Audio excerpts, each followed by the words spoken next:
Hello hello నమస్తే అండి. నేను అడ్వకేట్ అండి. ఇప్పుడు నేను ఏపీ 40Z067 రేపటి నుంచి కరెక్ట్ బస్సు బస్సు ఎక్కామండి మేము.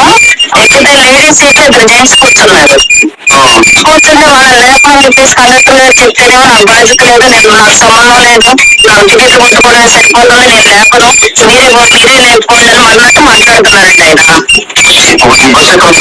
బస్ ఇప్పుడు కొల్లూరు దాటిందండి, కరెక్ట్ లైన్ లో ఉంది బస్. విజయవాడ వెళ్తుంది. 674 లాస్ట్. అంత రిప్లేస్మెంట్ కాదు కదండి, లేడీస్ లాస్ట్ సీట్ లో కూర్చున్నాం. లాస్ట్ సీట్ లో కూర్చొని కొడుకులు తిరుగుతున్నారు అక్కడ. ఇప్పుడు లేడీస్ సీట్ లో కూడా లేడీస్ కి ఇవ్వాలి కదండి అక్కడ. ఆయన రిప్లేస్ గా మాట్లాడడం ఏంటండి అసలు? మీరు ఒకసారి చెప్పండి ఒకసారి ఆయనకి. ఓకే. రేపల డిపో మేనేజర్కి ఫిర్యాదు విడిన వైనం. రేపల్ల విజయవాడ కలకత్తా ఎక్స్ప్రెస్లలో ప్రయాణించే మహిళల పట్ల ఆర్టీసీ టికెట్లు విక్రయించే కొందరు ఉద్యోగుల ప్రవర్తన విసుగు పుట్టిస్తోంది.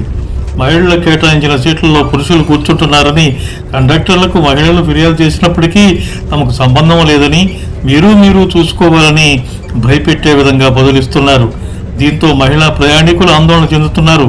ఆదివారం జరిగిన సంఘటన రేపల్ల ఆర్టీసీ డిఎం వరకు వెళ్ళింది. రేపల్ల ఓల్డ్ టౌన్లోని అంకమ్మ చెట్టు వద్ద ఓ మహిళా న్యాయవాది, అలాగే లండన్లో ఉన్నత న్యాయ విద్యను అభ్యసిస్తున్న ఓ విద్యార్థిని విజయవాడకు వెళ్లేందుకు కరకట్ట బస్సు ఎక్కారు. ఒక్కొక్కరికి ₹105 ఛార్జీ వంతున ఇరువురు ₹210 చెల్లించారు. మహిళలకు కేటాయించిన సీట్లలో పురుషులు కూర్చోవడం గమనించారు. కండక్టర్ దృష్టికి తీసుకువెళ్లి తమకు కేటాయించిన సీట్లు తమకు ఇప్పించాలని కోరారు. అయితే తనకు సంబంధం లేదని, మీరే చూసుకోవాలని నిష్కర్షగా చెప్పాడు ఆ కండక్టర్. దీంతో బస్సు చివరన ఉన్న 2 సీట్లలో కూర్చుని బస్సు కుదుపులను భరించాల్సి వచ్చింది. కండక్టర్ ప్రవర్తన బాధ కలిగించడంతో రేపల్ల ఆర్టీసీ డిపో మేనేజర్కు ఫిర్యాదు చేయగా కండక్టర్ అలా చేయడం తప్పు అని, తాను అతనితో మాట్లాడతానని నాతో చెప్పారు.